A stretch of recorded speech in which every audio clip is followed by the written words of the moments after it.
Olá a todos e todas, mais um programa Gestão Pública na TV da Transparência.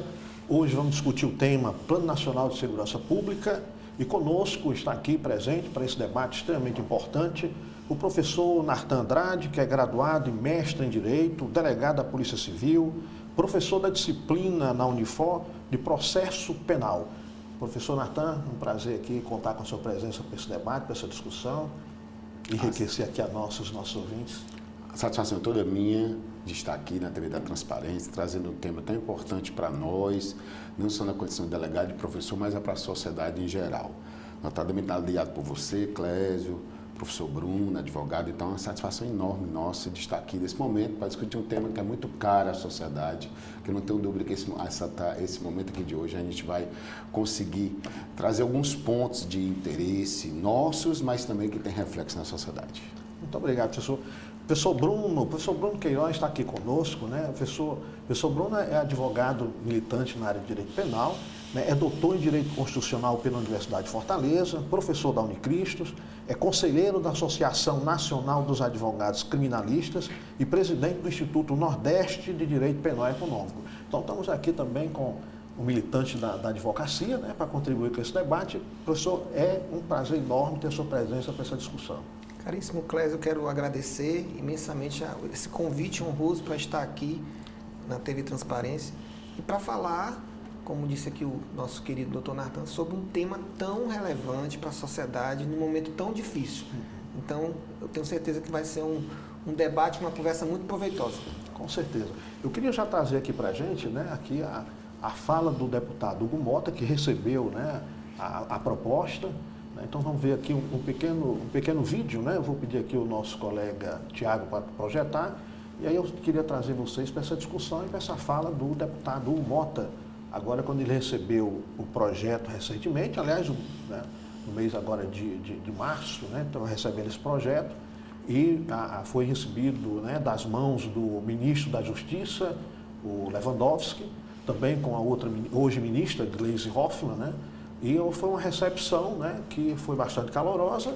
Esperemos aí que, de fato, né, as falas do deputado que nós vamos ouvir agora, a gente consiga, né, fazer efetivá-las mesmo na prática.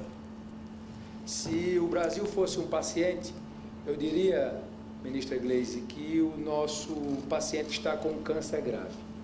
E para se tratar um câncer grave não será com remédios leves. Nós temos um paciente com câncer, com metástases, onde a violência e, infelizmente, o crime organizado se espalhou pelo Brasil todo e nós precisamos ser enérgicos nessa resposta.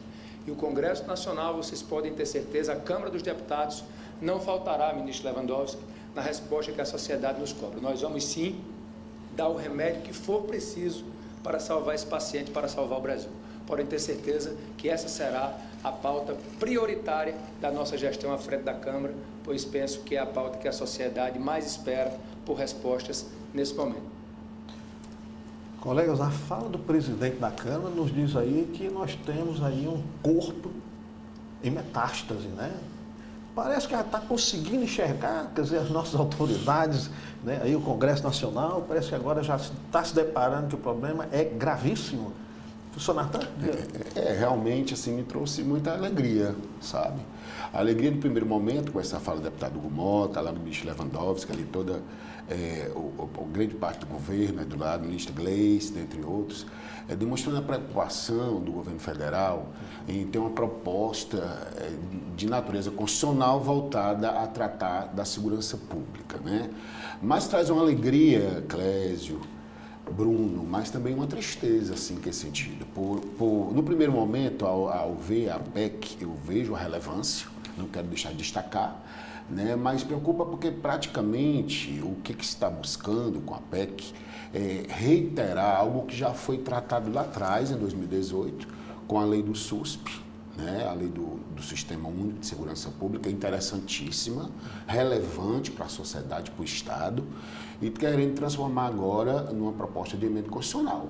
Né? E por isso que eu disse no início, traz uma alegria porque a preocupação do governo federal, porque eu entendo que a questão de segurança pública, na condição de cidadão, de professor, delegado de polícia civil e pai de família, ela é de extrema relevância para ser tratada realmente em todos os níveis. Então não é só a responsabilidade mais só do Estado, hoje ela envolve a responsabilidade do município, sem dúvida, tanto que as guardas passaram a ter um outro papel nos últimos meses, por conta de decisões do STF, e também uma postura que vem se procurar também com essa PEC. E o aspecto também de que o governo federal se envolva num grande projeto de integração realmente entre as forças.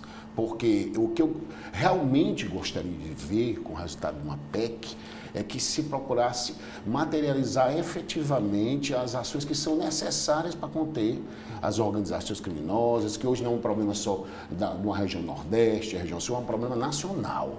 Né? Hoje os recantos mais simples que a gente antigamente frequentava quando mais jovem, hoje em dia a gente tem dificuldade de ir. Né? Porque, na verdade, você não consegue mais ficar com a janela aberta, você não consegue mais conviver com as pessoas estão amedrontadas. Mas, assim, investimentos vêm sendo feitos, é verdade, mas eu espero que essa proposta de emenda constitucional, ela traga um alerta, efetivamente, em nível federal, para que tem que ser um projeto nacional de conter a criminalidade. Perfeito. Professor Bruno, ficou tão empolgado quanto o professor Nartan com essa fala, ou ainda tem muito a caminhar, da credibilidade? Eu acho que essa movimentação em torno de um pacto nacional, né, essa movimentação do presidente da Câmara, né, o Poder Executivo, representantes do Poder Executivo, eu acho que isso é muito importante mesmo, né, porque me parece que um dos diagnósticos do grande problema da segurança que nós passamos hoje, e como já foi dito, não é algo só do Ceará, só do Nordeste, é algo realmente nacional. Eu acho que um dos grandes diagnósticos, um dos grandes problemas é justamente a falta de cooperação, a falta de interação entre as unidades da federação. Né? Hoje nós temos 27 polícias civis, 27 unidades da federação, cada uma com a sua polícia civil, né? Temos a Polícia Federal, né? Mas essa questão da comunicação, da troca de informações, né? Eu acho que isso pode evoluir bastante.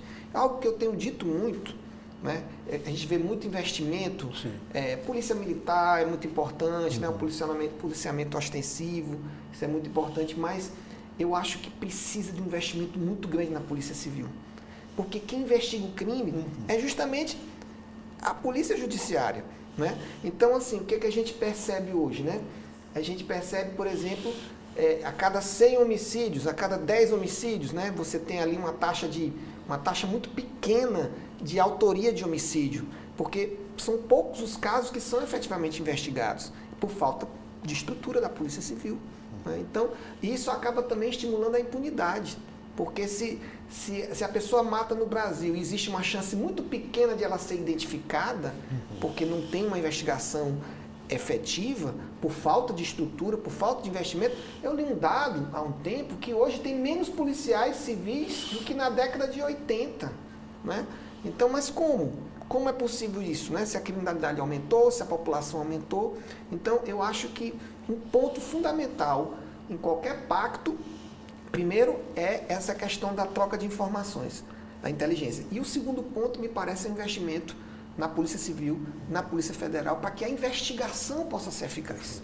O professor Nartan já tinha levantado uma questão aqui que eu queria voltar. Ele fez referência aqui, você também faz referência à década de 80, né?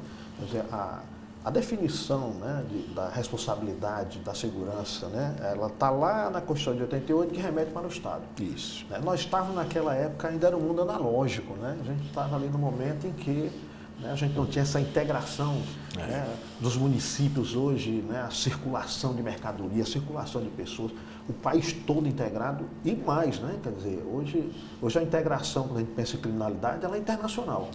Então, estava na hora, aliás, já passando da hora, me faz crer que essa discussão, né, você foi mais enfático aqui no sentido de é preciso a gente pensar nacionalmente. Eu acho que já chegou o momento da gente seriamente repensar o papel do município, o papel do Estado, o papel do governo federal, a integração disso. Né? Hoje, saindo do analógico, é tudo virtual, né? Quer dizer, as comunicações muito rápidas, né? Não dá para a gente pensar aí, eu estou ali no município e estou isolado disso, né? Que você falou, Nartan. Antes eu ia para um determinado lugar e ficava com a janela aberta, agora não tem mais espaço, né?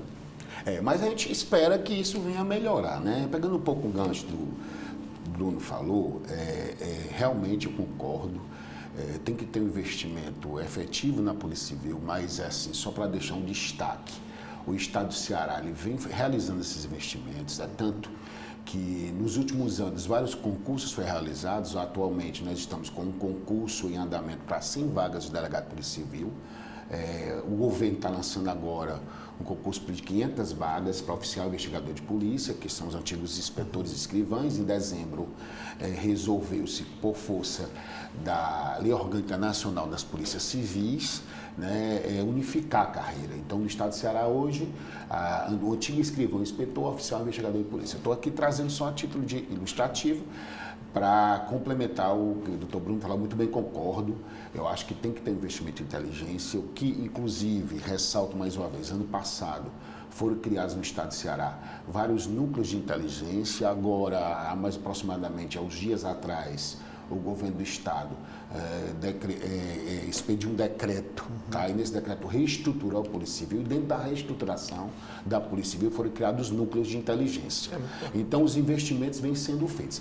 Nós esperamos que virá um resultado, né? Sem dúvida nenhuma, por conta desse papel que o doutor Bruno disse muito bem, você também mencionou, Clésio, de que a gente precisa investir nessas áreas, né? E reiterando o que eu já tinha dito outrora, a ideia de dizer que tem que envolver, eu penso inclusive que tem que ter um envolvimento em geral. Então, não só dos estados, dos municípios, da União, que isso está partindo para isso, que a gente acredita que essa PEC ela não traga só um viés teórico, mas ela traga uma praticidade, uma questão prática. A título também ilustrativo, o estado do Ceará, daqui a alguns dias nós vamos aqui no Ceará sediar um evento nacional chamado da Rede Recupera. O que é que essa rede faz? Essa rede ela trata da questão financeira das organizações criminosas. Então ela trabalha a questão da lavagem de dinheiro. Então a rede já integrada, certo, de estados da federação, chamada de Recupera, que esse encontro vai ser para trocar ideias, trocar experiências, visando, como o Bruno colocou muito bem, a necessidade de uma integração efetiva entre as forças de segurança. Então está se partindo para esse novo momento que é necessário. Por isso eu não quero só tecer críticas infundadas à PEC, não, eu espero que dê resultado. Mas que essa PEC ela venha a fortalecer a questão da integração. É importante o investimento em inteligência que vem ocorrendo. Nós esperamos que com esses investimentos a gente consiga o quê? Ter resultados, não só aqui no estado do Ceará, mas trazendo um sentimento nacional de que é possível, sim, nós termos políticas efetivas de combate à criminalidade. Perfeito. Professor Bruno, eu vou pedir aqui o Tiago para trazer aqui uns dados para a gente, você faça aí nos comentários. É o slide 2 que trata dos aspectos legais, né? Aqui a gente tem alguns pontos da PEC, da proposta que foi apresentada recentemente, e a gente tem aqui uma questão que nos diz o seguinte: a Constituição Federal diz em seu artigo 144 que a segurança pública é dever do Estado, direito e responsabilidade de todos. O texto de 1988, como a gente salientou, né? No entanto, precisa ser aprimorado quanto às competências da União. Aqui é um reforço feito aqui pelo ministro Lewandowski, né? Levanta essa questão, que foi também, né, acatada aqui como ideia pelo presidente da Casa, né, o deputado Hugo Mota. A PEC, né, proposta pelo Ministério da Justiça e Segurança Pública, pretende conferir status constitucional ao Sistema Único de Segurança Pública, instituída em 2018 por lei ordinária, né? E o anteprojeto prevê maior integração, que é isso que o professor Nartan vinha levantando, entre a União e os entes federados na elaboração e execução da política de segurança pública. Por isso, a ideia é colocar na Constituição Federal o Conselho Nacional de Segurança Pública e Defesa Social, composto por representantes do governo federal, dos estados, do Distrito Federal e do município. Professor Bruno, eu vou aqui pegar carona na fala do professor Nartan, né, porque a gente já teve umas conversas de bastidores, certo? E a gente chegou, inclusive, a levantar assim, a questão até de ir mesmo para além dos estados e municípios, mas de um verdadeiro pacto nacional. O problema, né, é de uma gravidade em que a sociedade civil organizada precisa, né, entrar nessa discussão. O debate público, como nós estamos fazendo aqui, trazendo para um público maior, né, saindo ali dos gabinetes, as empresas, as organizações produtivas que também têm interesse nisso, né? Porque isso é a questão que impacta todos nós, né? O cidadão comum, o empresário, o empregador, né? O Nartan fez referência aqui às famílias, às crianças, né? Então todos nós somos, né, pessoas interessadas nisso. É um avanço, mas precisamos ir mais além? Essa é a minha provocação para você. A leitura que eu faço é muito importante, eu acho que colocar um dispositivo constitucional, claro que tem a sua relevância, mas é muito mais relevante do que isso, porque às vezes você tem uma norma constitucional que não tem eficácia. Então não é só colocar lá, na Constituição trata do direito à saúde, do direito à educação, e a segurança pública também está no mesmo patamar, eu penso. Eu acho que a questão é muito mais de uma política pública efetiva, é muito mais de atitude, de ações concretas, né? Então eu fico feliz porque eu vejo essa movimentação, mas o que nós temos hoje, na verdade, nós temos hoje organizações criminosas, a exemplo do PCC, que são organizações que têm um braço internacional, que estão nos 27 estados da federação, que usam de fintechs, de instituições financeiras para fazer lavagem de dinheiro. Então, portanto, tem um braço empresarial. Ou seja, é uma entidade criminosa que tem todos os aspectos da organização criminosa. Então, assim, o Estado não pode combater isso de forma amadora, digamos assim, né?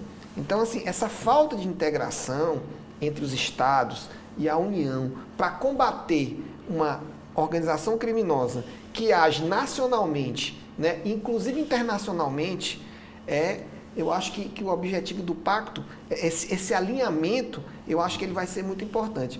E aí tem um ponto que eu sempre venho batendo nisso, que eu acho que também está sendo colocado, pelo menos nas falas que eu percebi, está sendo colocado, que a maneira mais eficaz de combater o crime organizado é o bloqueio de ativos, é combatendo a lavagem de dinheiro. Não adianta achar que nós vamos combater o crime organizado com troca de disparo de arma de fogo. Me permita só com mais uma prisões provocação, né, que tem a ver muito com a sua área de atuação profissional. Né?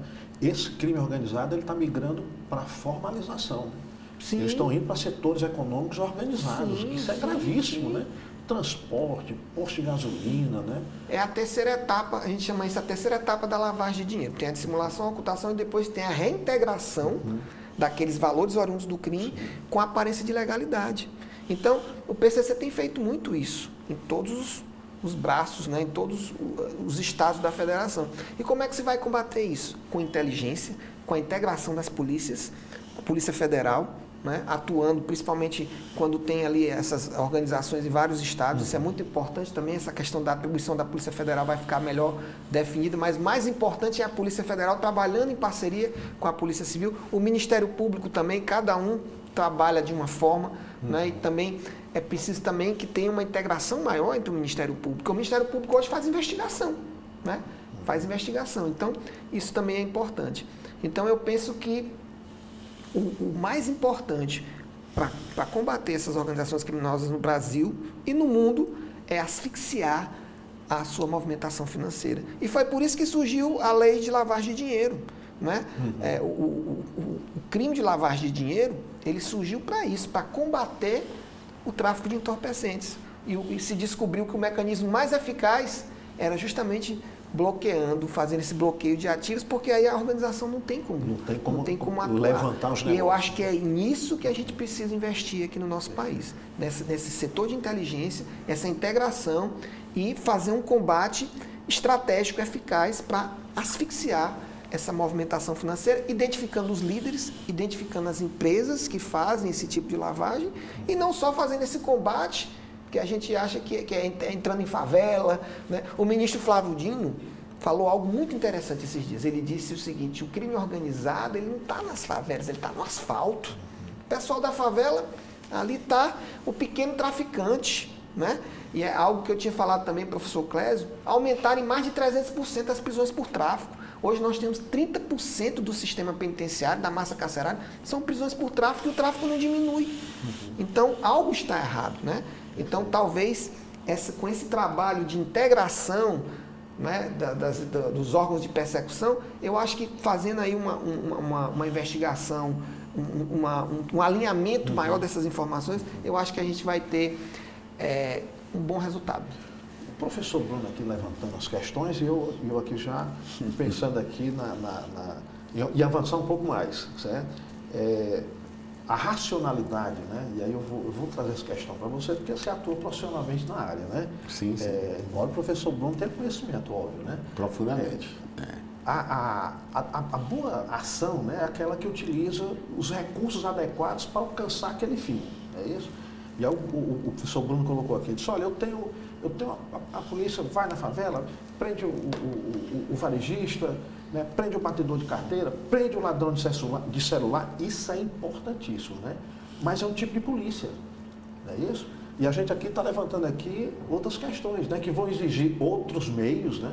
Um meio tecnológico, né, indicado para essas ações, são outras formas de investigação. Professor Nartan, a gente está diante de um desafio aí seríssimo, né?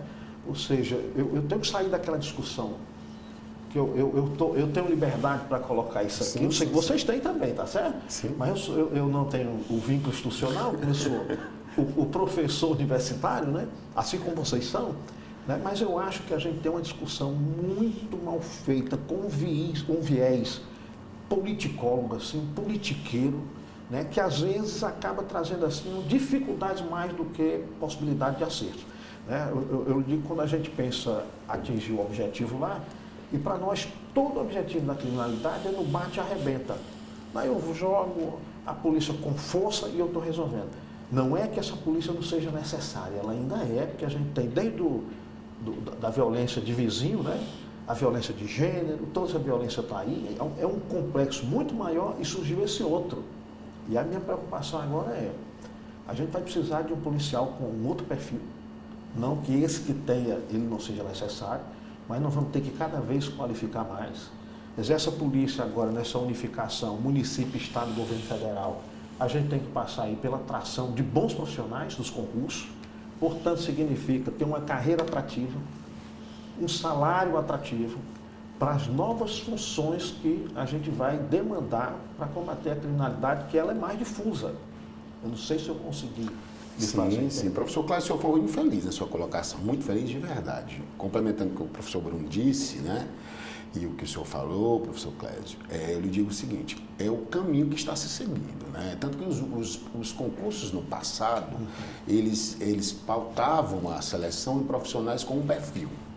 Né? Nos últimos concursos, em especial na minha instituição, Polícia Civil e na Polícia Federal já acontece, há uma ênfase, professor Bruno, em trazer profissionais que tenham uma afeição tecnológica, uma afeição contábil, financeira. Por quê?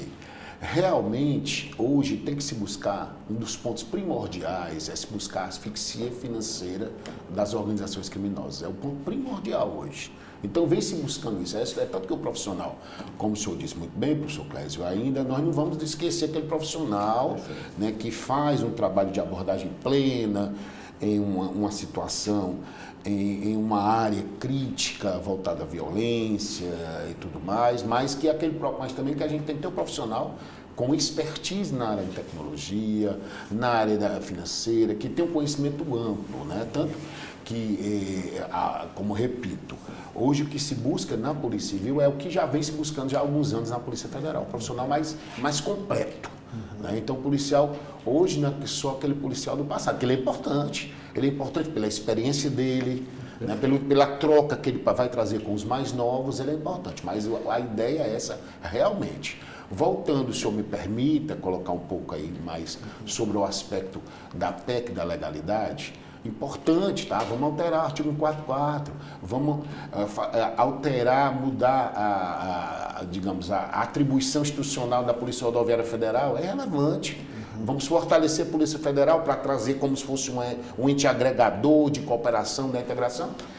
por demais relevante. Mas o que me traz uma preocupação na condição de professor de processo penal, que é o caso do Dr. Bruno, também professor dessa área, é que não se vê uma discussão, por exemplo, para a gente tentar aperfeiçoar o inquérito policial.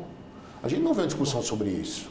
A gente não tem uma discussão que é importante de tentar modificar o Código de Processo Penal, que é dos anos 40. O Código de Processo Penal hoje é uma coxa de retalhos. Veio a lei do pacote anticrime que deixou confuso para nós professores, para a gente explicar para os alunos como se interpreta o Código de Processo Penal, é uma dificuldade, porque é uma coxa de retalhos. Então a gente tem que ter uma discussão também de aprimorar a investigação.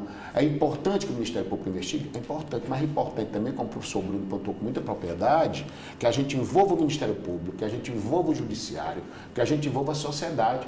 Não é só a gente cobrar da Polícia Militar, da Polícia Civil, da Polícia Federal, da Polícia Rodoviária, não. Nós temos que envolver o Judiciário, o Ministério Público, tem que ser uma força ampla. O professor Bruno, o senhor foi muito feliz quando disse que tem que ter um pacto das instituições. Então, esse pacto não é só das polícias, não. O Ministério da Justiça e Segurança Pública é importante como um ente agregador que venha coordenando essas ações, mas que ele traga para o debate, traga para a participação o Ministério Público, o Judiciário, a instituição da qual eu já fiz parte, que eu respeito muito, que é a Ordem dos Advogados do Brasil, sabe? Eu acho que tem que envolver toda a sociedade e esses entes para que esse projeto que se busque fortalecer o combate à criminalidade, ele tenha efetividade e traga um resultado para a sociedade. Eu vou pedir o Tiago para trazer aqui uma outra informação que agrega aqui as questões já levantadas. Desculpa a empolgação, viu? Mas porque a gente vai... Tem empolgação até desse aqui. Mas bom ter... Inclusive vai despertar a audiência. Não precisa. Tiago, você pode nos trazer aí o slide 3, ações previstas na proposta. Isso, né? O professor Nartan levantou aqui algumas questões, né? Padronizar protocolos de informações e dados estatísticos. Né? O Brasil tem 27 certidões de antecedentes criminais distintas, 27 possibilidades de boletim de ocorrência, né, professor? Você vinha chamando a atenção para isso, e 27 mandados de prisão.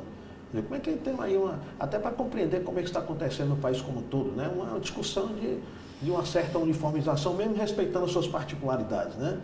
A União não centralizará os sistemas de tecnologia de informação, os estados não serão obrigados a usar plataformas distintas das que já são utilizadas, não haverá qualquer ingerência nos comandos das polícias estaduais e nem mudança na atual competência dos estados e municípios da gestão de segurança pública. Me parece aqui que a proposta vai colocar o governo federal como articulador, como troca de experiência. Se a coisa caminhar por aí, é algo interessante, né? Agora, isso vai exigir permanentemente esse diálogo e essa discussão entre estados e municípios, né?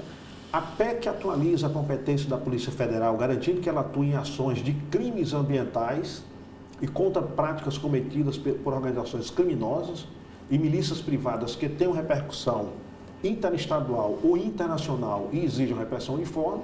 E a Polícia Federal, a Polícia Rodoviária Federal fará policiamento em rodovias, em ferrovias e hidrovias federais. Também prestará auxílio às forças de segurança dos demais entes federados, quando requisitado. Pessoal, Bruno, o caminho é suficiente? Ainda tem também outras questões que a gente merece trazer o público para a discussão antes de finalizar essa proposta? Eu vejo com bons olhos essa questão de delimitar melhor as atribuições, né?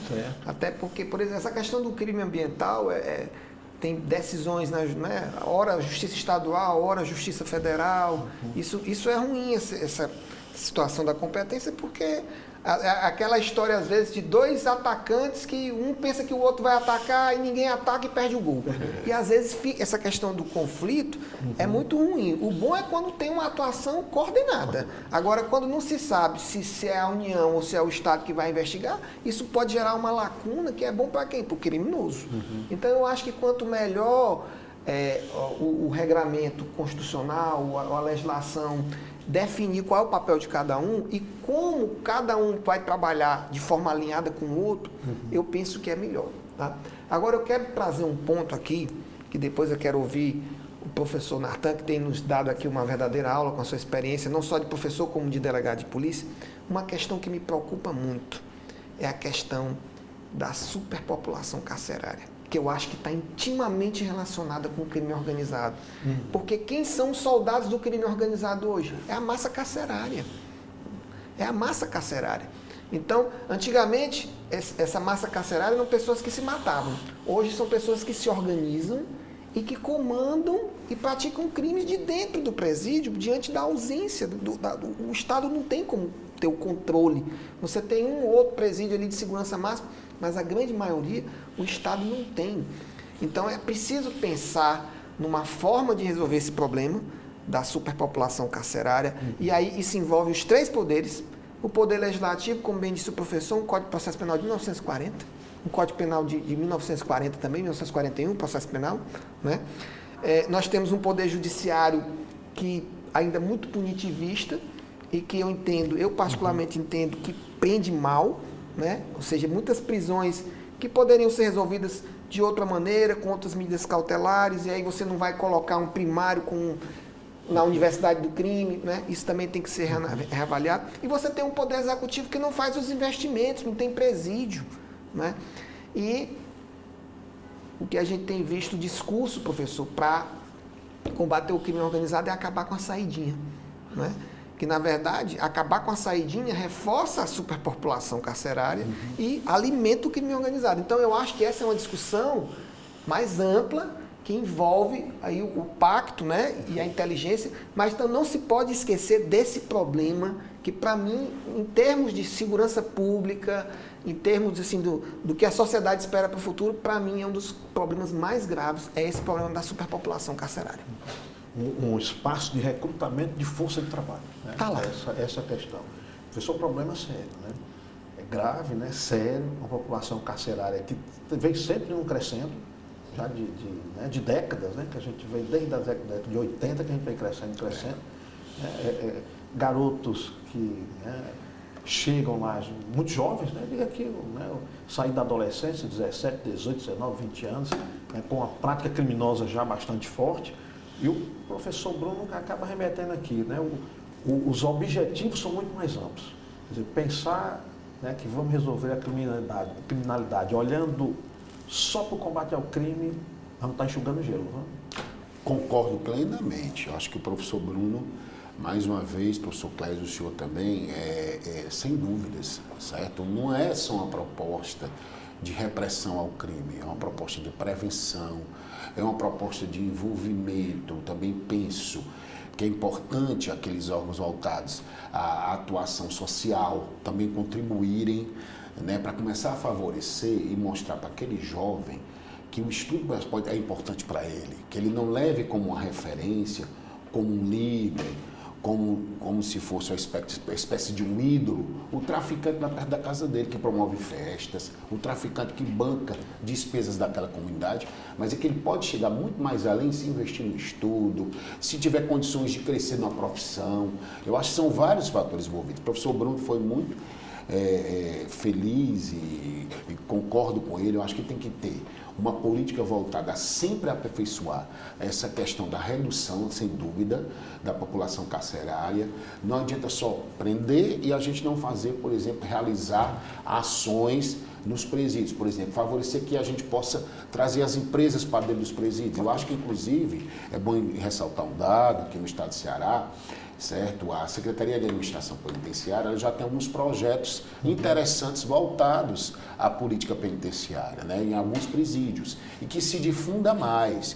E para que isso, o empresário ele possa se envolver e ter um interesse também de investir nessas ações. Por isso que eu digo, não existe, a gente não pode pensar mais num projeto só de alteração de uma proposta de emenda constitucional para alterar a Carta Magna, fortalecendo as ações de segurança.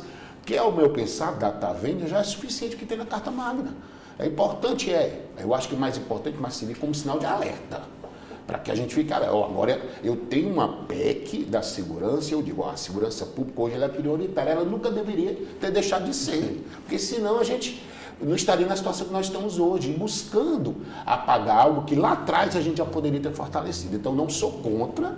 Tem uma normatização que fortaleça, mas que além da normatização, a gente traga ações em geral, voltadas aqui a redução da criminalidade, seja começando lá na população carcerária, que a gente promova ações, promova a possibilidade do preso ter a possibilidade de retornar à sociedade com uma qualificação, que ele possa concluir um curso de ensino superior, que ele possa ter uma profissão quando sair lá, para ele não ser recambiado, recaptado ou recolocado na atuação criminosa. Então, são ações das mais diversas vertentes. O que eu defendo é isso, que a gente tenha ações na política carcerária, no envolvimento dos órgãos em geral, da sociedade como um todo, procurando um resultado que não é só do Estado, não é de toda a sociedade como um todo.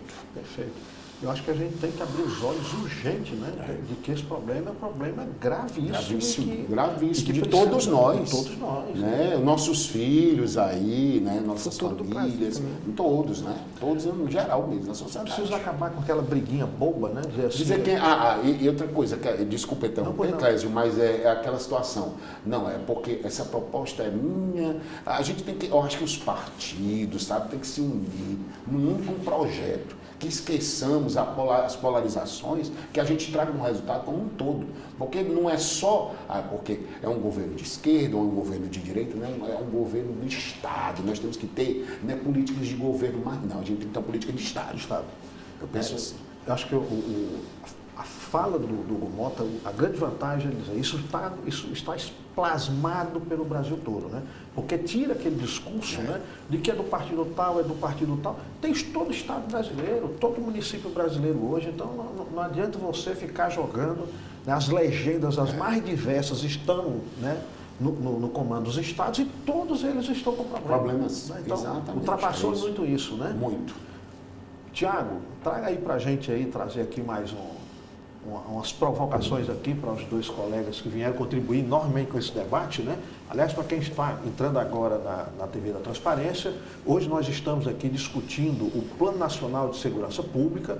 Conosco está o professor Nartan Andrade, que é graduado e mestre em Direito e também professor da Universidade de Fortaleza e delegado da Polícia Civil, e o nosso colega também, professor Bruno Queiroz, que é doutor em Direito Constitucional, dentre outras funções, né, professor da Unicristos, conselheiro da Associação Nacional de Advogados e presidente do Instituto Nordeste de Direito Penal e Econômico. Fizemos aqui uma discussão, né, passando pela proposta de emenda apresentada recentemente, que está em discussão na Casa, né, recepcionada pelo deputado Hugo Mota. Também fizemos uma discussão, né, sobre algumas questões, inclusive passando pelo presídio, né, as frentes que a gente deveria pensar em termos de atuação para, se não acabar, porque é impossível crime zero, mas uma redução, enfrentamento forte e efetivo para a redução da criminalidade. E aí eu queria trazer aqui para nós a discussão acerca, né, levantada aqui inclusive, né, a gente tem a discussão do ministro Gilmar Mendes, né, em que ele traz o seguinte: precisamos fortalecer a fiscalização, né, ou seja, fortalecer a fiscalização é a forma eficaz de coibir o crime organizado, né? Quer dizer, o mercado ilícito no Brasil hoje, isso aqui é uma matéria da Metrópolis, né, trazendo inclusive a partir de uma entrevista com o Gilmar Mendes. O mercado ilícito no Brasil, impulsionado pelo crime organizado, movimenta cerca de 146,8 bilhões anualmente. O montante faturado com a comercialização ilegal de produtos como combustíveis, lubrificantes, bebidas, ouro, tabaco, equivale a mais de 3 vezes o orçamento anual do Ministério da Educação, segundo dados estimados pelo Fórum Brasileiro de Segurança Pública. Para o ministro Gilmar Mendes, o enfrentamento eficaz do crime organizado depende fundamentalmente da capacidade de identificação e desarticulação das estruturas econômicas dessas organizações. Por isso é necessário ter uma atuação unificada e intergovernamental. E para Mário Luiz, secretário nacional de Segurança Pública, só há uma saída para o enfrentamento eficaz da criminalidade organizada. É um Estado absolutamente organizado. E aí eu queria trazer aqui para vocês, né, a fala do Gilmar Mendes, a fala do secretário Mário Luiz, né, falas interessantes aqui, trazendo que me parece que agora a gente já está começando a trazer para a sociedade, a partir, né, de representantes de instituições, né, relevantes da sociedade, o Supremo Tribunal, né, o secretário de Segurança Pública, começando a trazer de forma correta, né, para evitar essa discussãozinha muito rasteira, né. Temos o Estado organizado, a gente precisa, de fato, esse Estado organizado. Acho que a fala do Nartan já deu pistas, né, para essa discussão. Professor Bruno. Eu acho que a gente meio que já antecipou um pouco isso, né? Que é a necessidade, né, de termos mecanismos mais eficazes para asfixiar, né? Porque não tem outra alternativa. Não tem como a gente achar que vai combater uma troca de disparo de arma de fogo, né? Inclusive isso até é muito perigoso, né? Porque nós temos uma polícia militar que mata muito hoje, né? Eu vi os dados, fiquei estarrecido, né? A polícia militar na Bahia matou mais do que a polícia militar de São Paulo, né? São Paulo, Bahia, Rio de Janeiro, né? Então, assim, achar que se vai combater o crime só com armamento pesado, né? É claro que vai ter um momento que o Estado tem que mostrar a força, né, para combater, né? Mas a gente sabe que essas ações de inteligência, uma reforma na legislação, professor Nartan, ali o artigo 125 do CPP e seguintes, que trata das medidas assecuratórias para bloqueio de bens, quer dizer, é uma coisa de 1941, a criminalidade avançou muito e o Código Penal ainda está com a hipoteca legal, com o arresto, com o sequestro. Quer dizer, é preciso também a legislação conceder mais eficácia, mais agilidade. O professor falou do inquérito policial. Eu já fui escrivão de polícia. Então, assim, eu trabalhei muito fazendo inquérito policial e a prova, ela tem um momento de ser produzida. Não pode passar muito tempo. E principalmente essa questão dessa movimentação financeira, né? Hoje, com a tecnologia, com o Pix, né? Quer dizer, o dinheiro entra numa conta, sai, é tudo muito rápido. Se o inquérito policial, a autoridade policial não tiver mecanismos para investigar de maneira muito célere, quando se chegar lá na porta daquele criminoso, já foi. O dinheiro já foi para outro país, ninguém localiza mais. Então, eu concordo com o professor que é necessário, sim, uma reforma para que o inquérito policial seja mais ágil, sem, evidentemente, prejudicar o direito de um acompanhamento, né? Do investigado também tem os seus direitos. Isso é muito importante, eu sou advogado, mas eu também reconheço que é muito importante que o inquérito policial possa ser um mecanismo ágil para que a prova possa ser produzida ali, que tenha elementos que possam ser produzidos, porque depois fica muito difícil. E a gente sabe que hoje, grande parte do que é produzido em matéria probatória é na fase do inquérito, porque você tem as medidas cautelares, né, as interceptações telefônicas, quebra de sigilo telemático, telefônico, né, os bloqueios de bens, as buscas e apreensões, tudo isso é na fase do inquérito, né? Então, é preciso também avançar nesse mecanismo para que haja mais agilidade, para que o Estado possa investigar, evidentemente, observado aí os direitos e garantias do investigado. Isso aí é sagrado. Mas a gente percebe também essa dificuldade e eu acho que isso é uma pauta muito relevante também. Professor Nartan, eu vou trazer aqui uma discussão que eu já passei por ela, né, numa provocação do professor Bruno, que uma vez me convidou para escrever um artigo para uma obra lá da OAB, né? E eu né, encantado ainda com aquela alternativa, né, as penas alternativas e tal, eu estou aqui pensando aqui na organização do Estado, né? E na discussão que eu vinha fazendo no texto, né, e eu fazendo uma defesa muito forte, a pena alternativa é um instrumento legal. Não deixei de ter admiração não, certo? Para muitas situações. Mas entrei numa contradição. Muitas vezes esse indivíduo que chega, né, a cometer um delito, às vezes até de pequena gravidade, ele vem de um ambiente desorganizado, que o levou até lá. Aí eu digo, bom, em teoria, quando o indivíduo, né, ele está cumprindo a pena de formas alternativas, significa que ele está num ambiente que esse ambiente vai tornar uma pessoa, né, útil para a sociedade e tal. Mas, olha, se eu tenho o meu ambiente social desorganizado, qual é a diferença entre estar na cadeia e estar nesse ambiente desorganizado, né? E aí fiquei com esse dilema enorme, né? Uma lei de execução penal interessantíssima.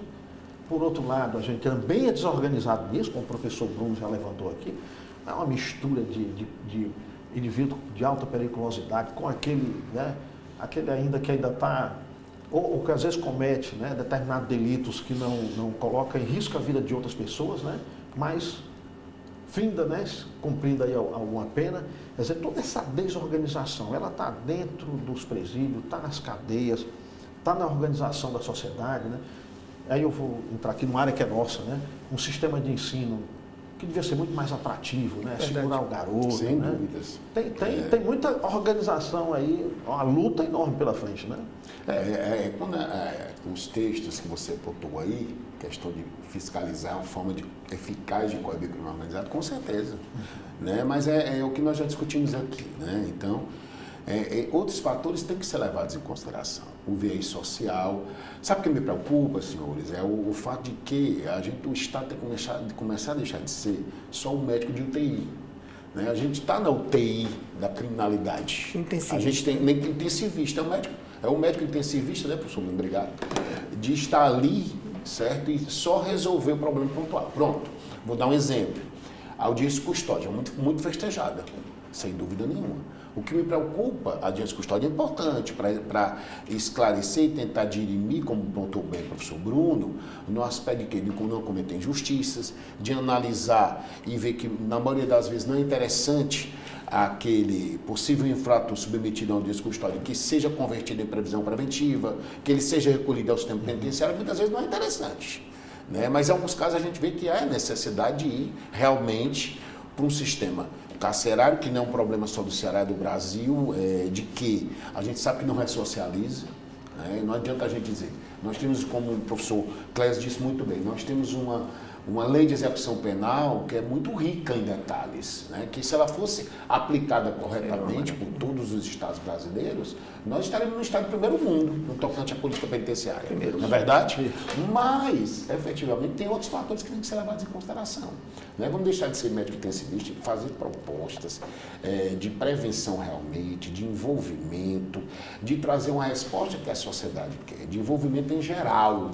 Né? Eu penso assim, sabe? Leis nós temos, certo? Mas a gente precisa, além de leis, repito, sem querer ser redundante, mas que traga um viés prático. Essa PEC, ela sirva para servir de alerta à sociedade. Agora eu inseri na Constituição, nós vamos desenvolver, que a sociedade tem condição de cobrar mais ainda. Né? O papel do governo federal no envolvimento de integração. Só a título ilustrativo, o Estado de Ceará já faz política de integração na área de segurança pública há alguns anos. Né? Com a instituição, por exemplo, da Perícia Forense, que é de 2008, da Academia Estadual de Segurança Pública, que é de 2011. Né? Então, assim, nós temos hoje uma academia única no Estado, nós temos uma perícia específica, ou seja, nós temos um sistema de segurança pública estadual, que nós temos, inclusive, a SUPESP, que é uma superintendência voltada a levantamentos estatísticos, dentro da estrutura de 6 órgãos, Polícia Civil, Polícia Militar, Bombeiro, SUPESP, AESP e IPEFORCE, no sentido de quê? De estar dentro desse sistema estadual, no sentido da integração. Então, a política de integração já vai sendo praticada aqui no Estado, certo? Então, os resultados virão, acreditamos que sim. Fico feliz que esse envolvimento de integração seja hoje o quê? Aspecto de coordenação no âmbito do Ministério da Justiça e Segurança Pública, que é o que se pretende com essa PEC. Então, eu penso, professor Clésio, o senhor me permite, professor Bruno, dizer que é importante sim, mas que a gente envolva, repito, outros atores que são necessários para trazer um combate efetivo à criminalidade. Professor Nartan, professor Bruno, né, caminhando aqui já para o final, eu vou aqui, a partir da discussão de vocês, né, colocar que ao mesmo tempo eu fiquei, né, aqui estimulado com essa proposta, né, porque ela traz pelo menos o debate, né? Isso aí já é extremamente importante, né? Um debate que a gente agora tem que fomentar, né? Agora me trouxe uma outra preocupação na nossa discussão, né? Nós temos vários fins a serem alcançados. Né? A gente tem a proteção, a segurança que a gente tem que dar para o trabalhador que é assaltado no ponto do ônibus, né? O garoto que vai para a escola, né? Ou mesmo, né, os filhos adolescentes que vão para as festas e que os pais ficam... Os pais não dormem, né? Não dormem, né? Preocupadíssimos, né? Quer dizer, essa segurança que os adolescentes têm que se divertir mesmo, né? As crianças têm que brincar, têm que se deslocarem, né? O trabalhador tem que ir para o seu local de trabalho e voltar em segurança, né? Então tem todo esse ambiente aí que precisa de um determinado tipo de segurança que tem que ser feito, né? Aquela questão de que meios eu vou utilizar para essa segurança que tem um fim. Tem aí outras questões que são levantadas que vai exigir esforço enorme, né? A gente tem toda essa questão aí já enveredando para a questão do crime que se entrelaça com a economia, inclusive fragilizando setores econômicos. nos deixou, eu acho que a todos nós da sociedade cearense, extremamente preocupados com essas ações numa área econômica extremamente sensível, o Porto do Pecém. Né? Então, precisa aí, urgentemente a gente ter uma ação, né, pensando agora nesse leque de ações que tem que ser feita. Né? A sociedade ficou mais complexa, né, tecnologicamente aí muito mais, né, assim, muito mais evoluída, mas, lamentavelmente, os criminosos também vão né, se aperfeiçoando na sua criminalidade. Né? E aí eu agradeço aqui, né, embora saindo aqui de um lado com um certo otimismo, mas olhando assim um desafio enorme que tem pela frente. Na fala de você me deixou, né, com essa contradição aqui na minha mente, né, mas é o começo, né, professor Clésio? É o começo. Pelo menos assim, a gente entende que essa PEC ela vem a trazer esse sentimento. Agora, é uma ideia de pertencimento, né, em nível federal agora também, né? Não é só uma responsabilidade dos estados. Então, a gente acredita que com esse olhar a gente consiga fortalecer, sem dúvida nenhuma. Perfeito. Então, agradeço imensamente vocês. Deixo aqui ainda a palavra se alguém quiser complementar. Mas fica aqui, a TV fica extremamente satisfeita com esse debate aí, que eu espero que a gente tenha contribuindo para a sociedade como um todo, né? E trazendo todos para essa discussão. Professor Bruno, muito Quero obrigado. agradecer, foi um debate belíssimo, um tema muito relevante para a sociedade. E como disse o professor Natan, é o começo, né? Eu acho que o importante é ter esse foco na meta e a partir daí estabelecer ações concretas, políticas públicas. Não se vai combater o crime só com o uso da força. Às vezes uma praça iluminada, com pessoas circulando, ela vai combater o crime muito mais do que somente um policiamento ostensivo, aquisição de armas ou prisões. É preciso ter esse olhar. Então o que eu espero é que esse pacto, para além, né, desse esforço de prender os grandes criminosos, os grandes traficantes, é que ele também possa trazer uma política pública para aniquilar o crime, para diminuir, né, jovens que não têm oportunidade, para que também possa haver outra perspectiva de moradia, de saúde, porque é disso que o nosso povo precisa. A partir disso, a criminalidade vai diminuir muito, juntamente com o pacto. Então, eu acho que esse é o olhar e essa oportunidade de discutir isso aqui é extremamente relevante. Fica o meu agradecimento. Nós que agradecemos. Professor Bartan. Gostaria de agradecer também esse momento e eu quero deixar claro o meu olhar de otimismo, viu? Então, assim, não é que eu não acredite que vai trazer um resultado, eu acredito. Apenas que, além da proposta de emenda, que é relevante, para se ver como um pontapé realmente efetivo na busca conjunta, cooperativa, de integração e combate à criminalidade, mas que com isso também, paralelamente, sejam realizadas outras ações, não só pelos estados, mas pelos municípios, pela União, como ente agregador desse projeto.